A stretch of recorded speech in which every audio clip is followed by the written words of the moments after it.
नमस्कार दोस्तों, उससे पहले आप सभी को हैप्पी रक्षाबंधन। इस भाई बहन के त्यौहार को अच्छे से सेलिब्रेट कीजिए, यही मेरी शुभकामनाएं हैं। आज की वीडियो बहुत ही कमाल की है। कमाल की वीडियो इसलिए है क्योंकि अगर आप एचआरए क्लेम कर रहे हैं तो प्रॉपर्टी ऑनर से भी नोटिस डॉक्यूमेंट वेरिफिकेशन किया जा सकता है।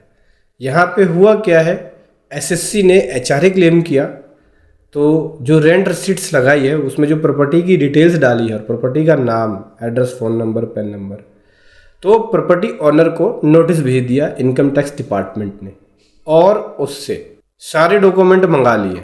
जो एचआरए फेक क्लेम कर रहे हैं उनके लिए बहुत ही खास वीडियो है ये, या जो लोग एचआरए क्लेम कर रहे हैं उसके लिए बहुत ही खास वीडियो है ये। आपको समझना होगा कि क्या आप मिस्टेक कर रहे हो और इसका सॉल्यूशन क्या हो सकता है। नोटिस दिया है सेक्शन 133 सबसेक्शन 6 के अंदर ये नोटिस है। आज बताऊंगा कि इस नोटिस का सॉल्यूशन क्या है और कैसे इसका रिप्लाई दिया जाएगा। बहुत कुछ सीखने को मिलेगा, बहुत कुछ समझने को मिलेगा इस वीडियो के अंदर। उससे पहले बताना चाहूँगा दोस्तों, जो भी भाई बंधु मेरे चैनल पे पहली बार है, इस वीडियो को पहली बार देख रहे हैं, जिन्होंने अभी तक सब्सक्राइब नहीं किया, सब्सक्राइब कर लीजिए, साथ ही साथ बेल आइकन पे भी क्लिक कर लीजिए ताकि इस तरह का कंटेंट आपको मिलता रहे दोस्तों।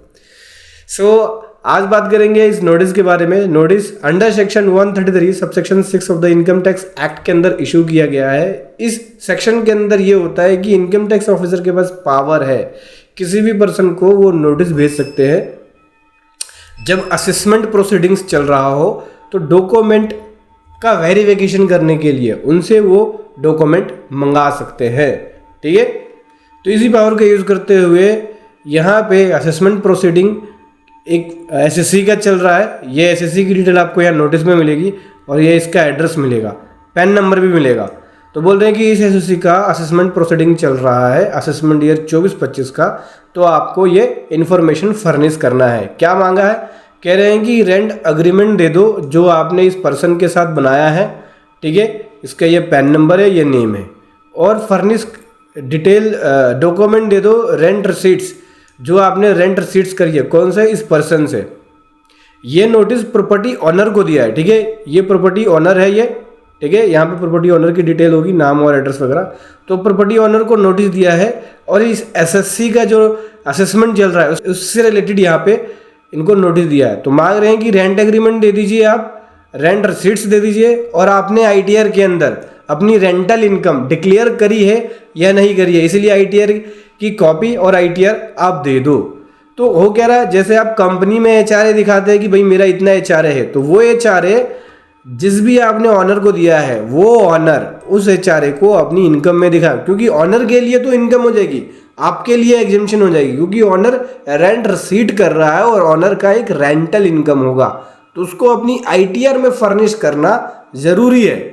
आईटीआर में फर्निश करेगा, आपके पैन नंबर को दिखाएगा कि भाई मैं इस फला पर्सन से रेंट ले रहा हूँ, मेरे पास बैंक में ये कैश के मोड में रेंट आ रहा है, और कैश में रेंट लेने की लिमिट क्या है, तो सेक्शन 269 ST बोलता है कि एक पर्सन 2 लाख रुपए से ज़्यादा सालाना नहीं ले सकता कैश में। तो रेंट जो रिसीट करेगा बंदा, वो अगर आपका 2 लाख से ज़्यादा है तो बैंकिंग चैनल के थ्रू ही आना चाहिए, और अगर आप रेंट 50,000 रुपये से ज़्यादा दिखा रहे हो एचआरए पर मंथ, तो आपके ऊपर सेक्शन 194 के अकॉर्डिंग टीडीएस की एप्लीकेबिलिटी आएगी, टीडीएस काटना होगा और टीडीएस की रिटर्न भी फाइल करनी होगी। ठीक है, भले ही आप सैलरी पर्सन क्यों ना हो, आपको टैन नंबर लेने की जरूरत नहीं है, पैन नंबर के थ्रू ही टीडीएस काट के और गवर्नमेंट को जमा कराना पड़ेगा। टैन में जब टीडीएस रिटर्न फाइल करेंगे तो प्रॉपर्टी ओनर के पैन नंबर की डिटेल और उसके रेंटल इनकम की डिटेल, नाम, एड्रेस की डिटेल फर्निश करनी होगी। बोला इन्होंने साथ ही साथ जो प्रॉपर्टी आप दिखा रहे हो रेंटल इनकम पे, तो उस प्रॉपर्टी की ऑनरशिप प्रूफ भी दीजिए, प्रॉपर्टी के डॉक्यूमेंट्स दीजिए। प्रॉपर्टी के डॉक्यूमेंट्स में क्या क्या हो सकता है, प्रॉपर्टी की रजिस्ट्री की कॉपी हो सकती है, पावर ऑफ टर्नी हो सकती है, हाउस टैक्स हो सकता है और इलेक्ट्रिसिटी बिल की कॉपी हो सकती है। हालांकि इलेक्ट्रिसिटी बिल की कॉपी हाउस टैक्स रिसीट के साथ लगाओगे तो आपका वैलिड बना जाएगा। इलेक्ट्रिसिटी बिल साथ साथ प्रॉपर्टी के पेपर में हाउस टैक्स या फिर रजिस्ट्री की कॉपी आपको यहाँ पे लगानी पड़ेगी, तभी वो वैलिड प्रूफ माना जाएगा। और प्रॉपर्टी ओनर अगर इस नोटिस का रिप्लाई नहीं करता है तो क्या होगा, क्या कॉन्सिक्वेंस होंगे? ये होगा कि इनके ऊपर 500 रुपये पर डे के हिसाब से पेनल्टी लगानी शुरू कर देंगे। सेक्शन 272A सबसेक्शन 2 के अकॉर्डिंग ये पेनल्टी लगेगी अगर ये फर्निश नहीं करते हैं इंफॉर्मेशन इस एसएससी के रिस्पेक्ट में जिसका असेसमेंट चल रहा है। तो ये नोटिस दिया प्रॉपर्टी ओनर को। अब प्रॉपर्टी ओनर क्या करेगा, एक्चुअल एचआरए अगर आप रिसीव कर रहे हो तो सारे इन्फॉर्मेशन दो आप, जैसे कि रेंट अग्रीमेंट दो, रेंट रसीट्स दो, अपनी आईटीआर की कॉपी दो, कंप्यूटेशन दो, ठीक है, प्रॉपर्टी के पेपर दो।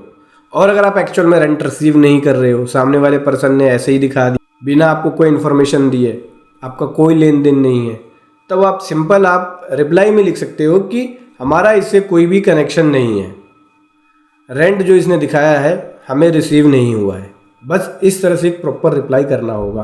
देखो, रिप्लाई का काम एक प्रोफेशनल वर्क है, हर कोई नहीं कर सकता। इनकम टैक्स एक्ट के अकॉर्डिंग बहुत सूझबूझ के साथ इसका रिप्लाई करना होता है। अगर आपका नोटिस आया है तो आप हमारी पेड प्रोफेशनल सर्विसेज ले सकते हैं रिप्लाई के लिए। लिंक वीडियो के डिस्क्रिप्शन में मिल जाएगा दोस्तों। तो समझ गए दोस्तों किस प्रकार से अगर आपको सेक्शन 133 सबसेक्शन 6 के अंदर इनकम टैक्स एक्ट में नोटिस आए तो रिप्लाई करना है। वीडियो कैसी लगी जरूर बताएं। Thank you so much. जय हिंद, वंदे मातरम।